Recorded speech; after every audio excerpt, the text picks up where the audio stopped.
Hi, I'm David King from The Collaborative. Today I'm joined by Aaron Marquise from...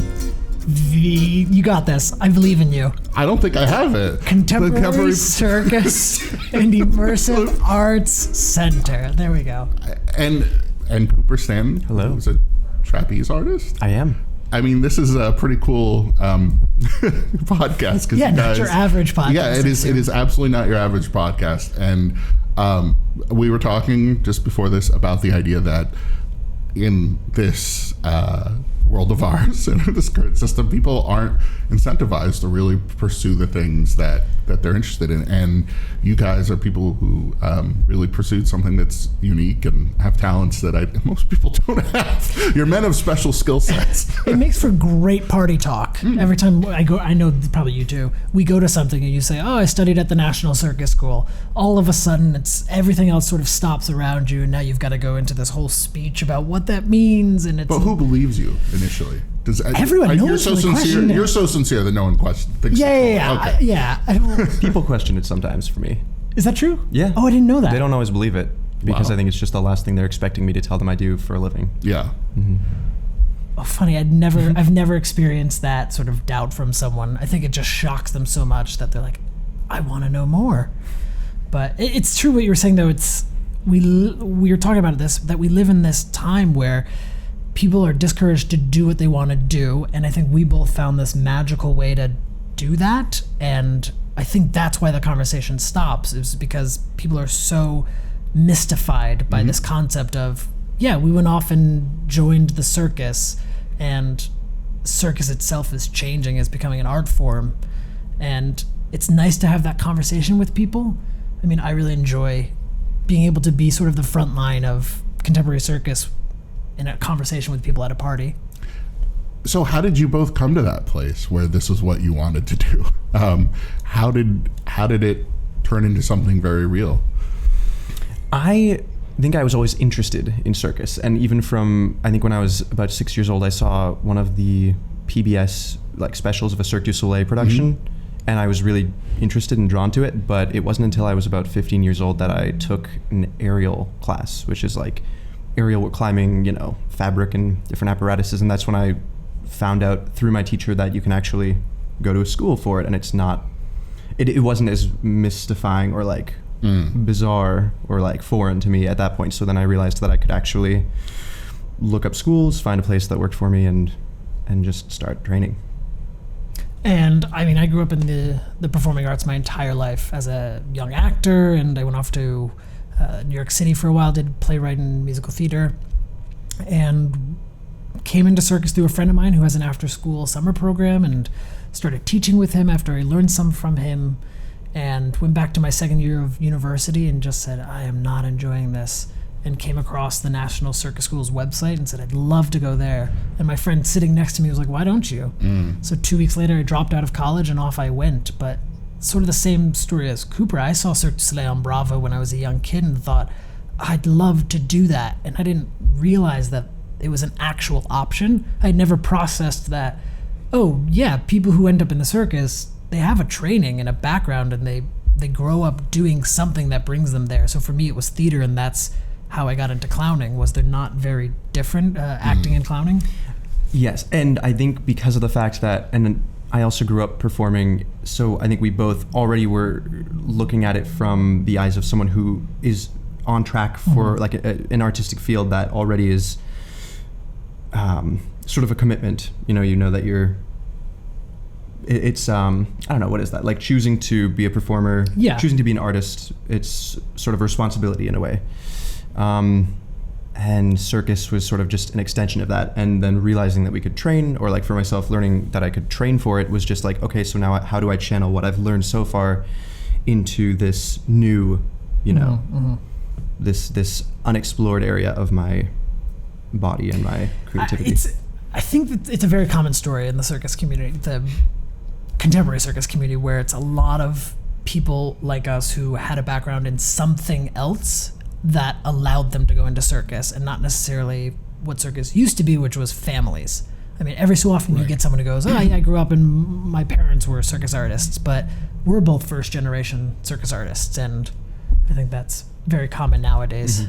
I find it interesting that you're setting up the organization. You set up the organization in Troy, and you do see performance art along these lines in places like Hudson, sort of moving up the river in some ways, and Troy is sort of the next logical place that people would start to enjoy this on a more regular basis and take it in, because it has become, in a lot of ways, the center for arts and younger folks in the region.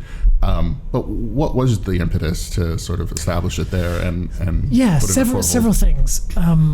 I fell in love with a building in Troy that my big vision in my life is to turn it into a full-time circus performance venue, and I hope that's still a reality as we sort of navigate what that would look like and how to work with the building owners.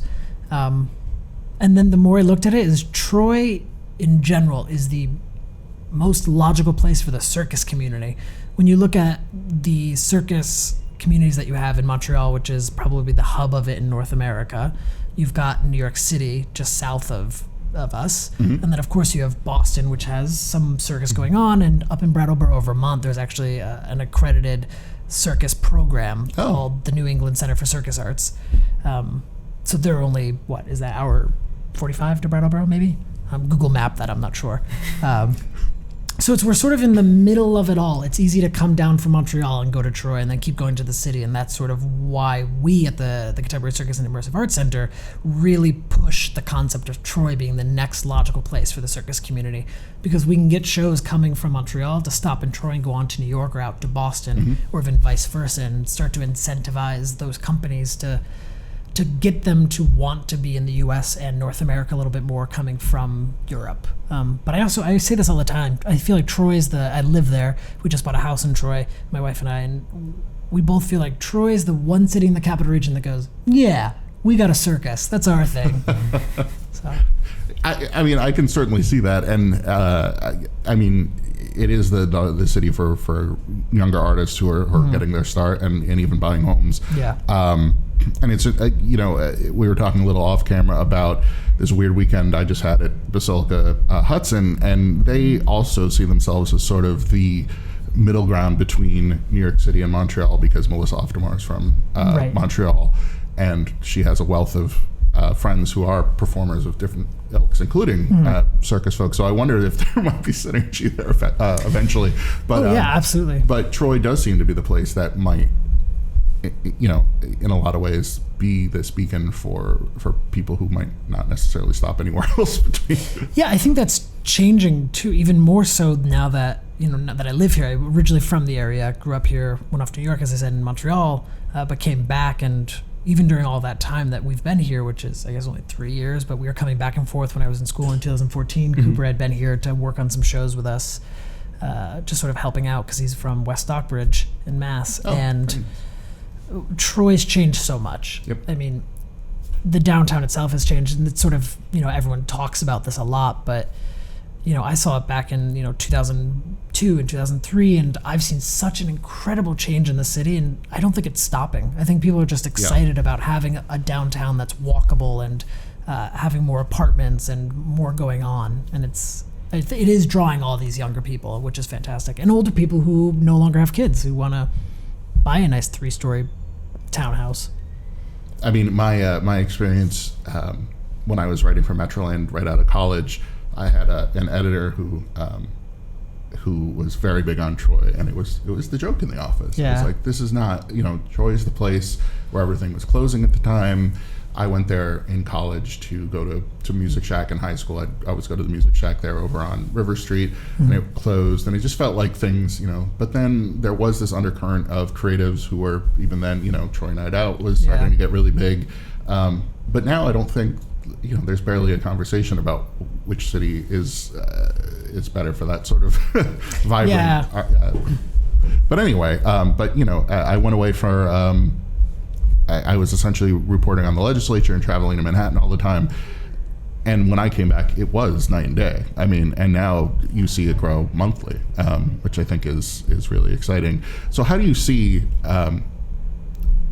this sort of institution filling out? And I mean, what are the next steps? So, I mean, the overview of the CCIC is essentially that we have 3 legs that we stand on, which are present, produce and promote. So we want to present work that already exists by other companies, whether they're from Europe or Canada or even in the US, as the US circus community starts to evolve and change. We'd like to produce more work, like we're producing Cooper's one-man show, Roadkill. That's really important to us, to allow artists to have their ideas come to life. And then, of course, the promoting part is just promoting circus as an art form, because I think in the US it's still seen as a spectacle. And I don't say spectacle in a good or a bad way, but that's how it's perceived right now. But we essentially want to use Troy as our home base, but not the only place that we are at. And that's why it's kind of funny, because right now we're called the Contemporary Circus and Immersive Arts Center, but we don't actually have a center or a building or a space that we are working out of constantly.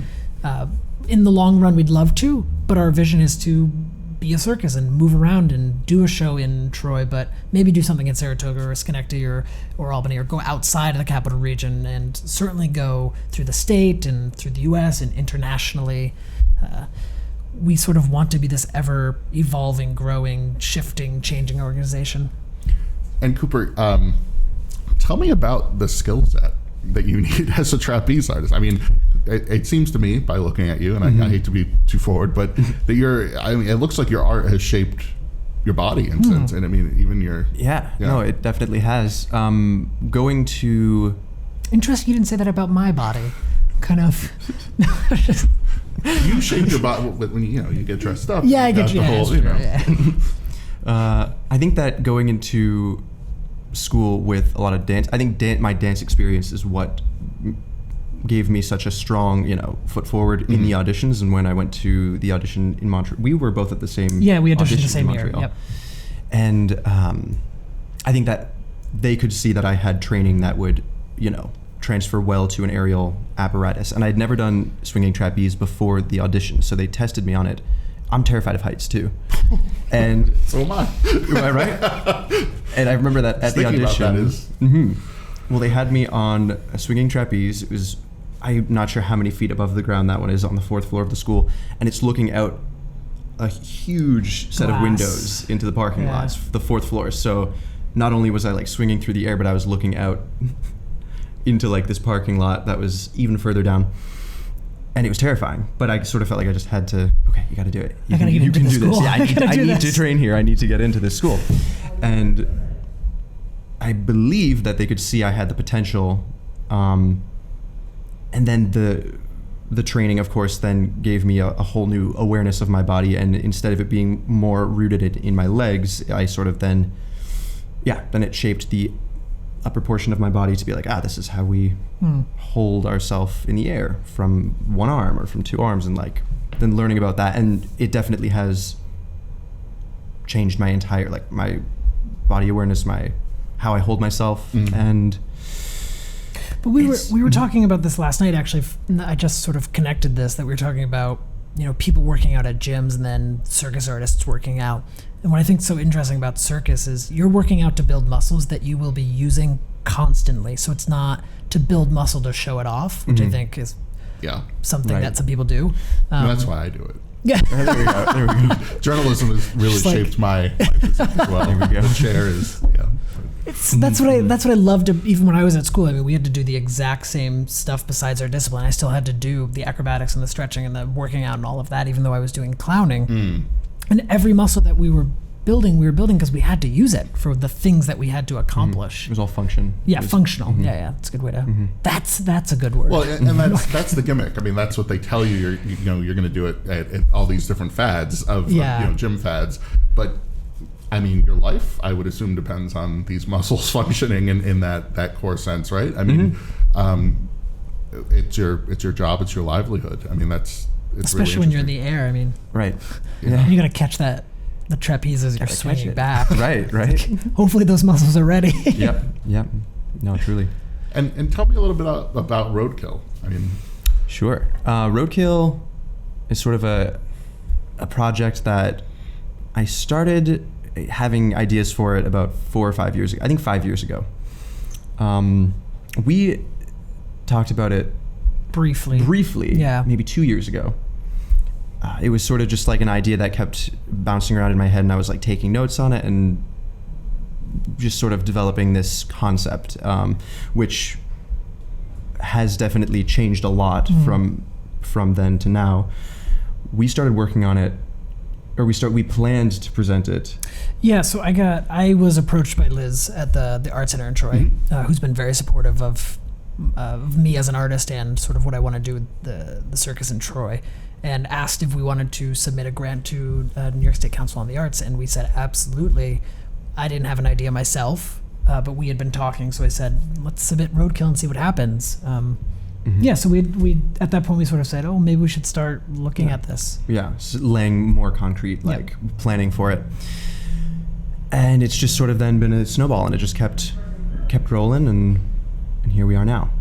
Do you want to say a little bit about the actual sort of the concept of the show? Sure. So the show is, you basically see the lifespan of a wild fox. You see moments before he's born, and then you see moments after he has passed away. And the show is broken into different little like scenes and moments where we sort of see these vignettes that we see sort of the development of this wild animal and how his environment changes his perspective on the world, and maybe how it adjusts his awareness of, danger or of anything, or like finding things that he enjoys about life and then kind of embracing that maybe too much in some senses. And it is sort of just a little, I like to think of it as maybe something that anyone could watch it and relate to it, or find things that they can relate to the character and to relate to sort of the overall story and because the question that you originally asked me. I posed a question to Cooper at the beginning of the rehearsal process, is essentially, who is this character, and almost why do we care about him, or why do we want to care about him? What are we trying to say with him? And I think through the creation process, we've done a really good job, and I find it very interesting to answer that question. And I think the fox as a character has, not only did it start off as, well, how does his environment shape him, but as us as an audience, as we start to watch it, it's how do we look at our environment that we're imposing upon these animals, these wild animals, especially. I mean, we're presenting the show in Prospect Park in Troy, so it's outdoors.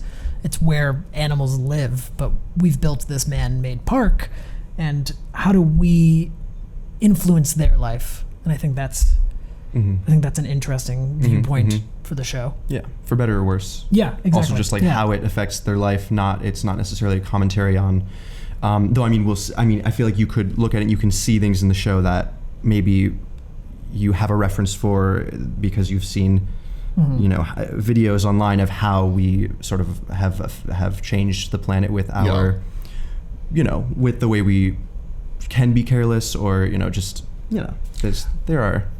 As a dad, what flushes through my mind is my daughter who comes, is sort of at that point where she's amazed by nature and life, and we see an owl, we'll pull over and watch the owl in the tree, or a hawk, foxes have been very important lately because of this song. what does the fox say? Yeah. Sure. But we've seen some living foxes very enamored with it and can't believe it, and it feels like this very special thing. But she hasn't noticed Roadkill, and I hope she never does. Or maybe she hasn't thought to question it, but it does speak to that larger loss of innocence as a society or something, when you realize that just traveling somewhere, these very special things are, and so maybe I'm heightened and more tuned to that because of fatherhood or whatever. But that's really interesting, because the sort of the idea of Roadkill being, it's sort of a title that you might hear and think like, that's, and we know it's, and then if you see the show, it's about an animal. So Roadkill, you think of this like, that's kind of a tragic end to a nice, cute little animal's life. Yeah. Spoiler alert. But I like to think of Roadkill. When I see Roadkill, I think of the sad things of it. I think of that last moment where this animal wasn't expected. It was maybe aware of the danger and didn't get out of the way in time, or somehow it just wrong place, wrong time. But in the end, that was part of this animal's life. So Roadkill, I think for someone like your daughter, who is sort of enamored with this fun little creature, hopefully people can then appreciate even the, darker or more, disappointing aspects of a natural life cycle, the natural process of any wild animal's life. I was going to say, we talked about this too in terms of the title being Roadkill, and thinking about your daughter, hopefully not, she doesn't see Roadkill, obviously she will at some point, but not while she's too young. Yeah, that's inevitable, unfortunately. But something Cooper just said was, for us, the title isn't, and when you see an animal, Roadkill, it's not who they are. It's what's happened to them, but it's not what their life was as an animal. And we're certainly trying to go for that with the show, that we go, yes, this is a part of what's going to happen to this animal, but see this animal in other contexts and see how it's lived, and you go, that's not who the animal is at all. It's just something that unfortunately happened to them. I mean, making the leap, if you apply this, if you then apply this sort of human term, I was going to say this. Building empathy or absolutely. That, unfortunately, people in their lives, stuff happens to them, and maybe they take the wrong turn, or something unfortunate happens to them and they do pass away. However they pass away, that's not who they are or were. It's for that brief moment in their time, that's what happened to them. But there's so much more to us as humans besides where we end up, and I think there's a lot of that in the story. Is it's how you get there and the journey that you take. It's not the end that makes who you are. You're not just a statistic. But, yeah, exactly. So, how can people check out the show? When is the performance? Next weekend. Yep. So September 27th and 28th at 7 p.m. in Prospect Park in Troy. Beautiful park if you've never been there. And it is completely free for anyone to come. We wanted to make it free to the community to experience Circus. We knew that a lot of people, this is going to be their first time, and I'm a really big believer in sharing the arts, but also I don't think we can ask people to come and pay for something if they have no idea what it is. I'd rather people get excited about it and then remind them, hey, by the way, we're a nonprofit. So it is a suggested donation of $15, but it's free for anyone to come. And there's more information online. Yeah, and I mean, how should folks who maybe this piques their interest get involved down the road or reach out to you about? The best thing to do is sign up for our newsletter. And you can do that right at www.cciac.us. Follow us on Facebook, on Instagram. We're on all those sort of social media platforms, and that's the best way to get involved, because at some point, we're a young nonprofit, but at some point we're going to need volunteers and we're going to need people to help us, accomplish the big dream that we want to accomplish. And Cooper, how long are you, do you plan on performing this here more than once, or are you off to? Well, we have 2 performances next weekend. We've talked about the possibility of moving forward with the show, and that's a conversation that we're just going to sort of, but play it by ear in a sense, but it's something that I would love to continue with because the show means a lot to me, and it's something that I would love to keep sharing. So I think we're going to work together. And that's the vision of sort of the show that Cooper is doing. We're doing through our Artist First program, which puts the artist at the center of the creation process and helps them to understand what it's like to produce a show, because a lot of circus artists want to, but have never gone through that process. And I know I struggled with it as a younger artist. So I wanted to give those tools to other artists. And so the conversation we're having is, what happens to Roadkill after next weekend? Do we continue with it? Do we let it evolve? Do we bring it to other festivals, to outdoor festivals, indoor programming? How do we take the show to the next level and sort of help the show evolve? And that's sort of a big vision of the CCAC as well, is to push shows out from Troy. So not just have them come here and then end, but give them a life afterwards. Well, I'll definitely be interested in hearing what the next steps are, and I hope to be there as well. So please do come. Looking forward to it. So thank you guys so much for sharing everything, and maybe we'll check in down the road. Yeah, please do. Thanks so much. Thank you. Thanks.